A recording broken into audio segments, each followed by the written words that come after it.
World Parliament of Religions.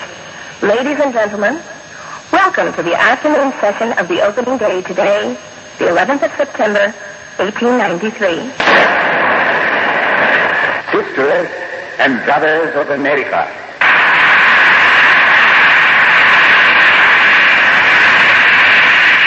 it fills my heart with joy unspeakable to rise in response to the warm and cordial welcome which you have given us. I thank you in the name of the most ancient order of monks in the world.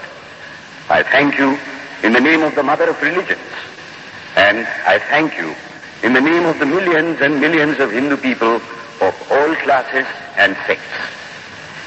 My thanks also to some of the speakers on this platform who, referring to the delegates from the Orient, have told you that these men from far-off nations may well claim the honor of bearing to different lands the idea of toleration. I am proud to belong to a religion which has taught the world both tolerance and universal acceptance. We believe not only in universal toleration, but we accept all religions as true. I am proud to belong to a nation which has sheltered the persecuted and the refugees of all religions and all nations of the earth. I am proud to tell you that we have gathered in our bosom the purest remnant of the Israelites who came to southern India and took refuge with us in the very year in which their holy temple was shattered to pieces by Roman tyranny. I am proud to belong to the religion which has sheltered and is still fostering the remnant of the grand Zoroastrian nation. I will quote to you, brethren, a few lines from a hymn which I remember to have repeated from my earliest boyhood, which is every day repeated by millions of human beings. As the different streams, having their sources in different places, all mingle their water in the sea, so, O Lord, the different paths which men take through different tendencies, various though they appear, crooked or straight, all lead to thee.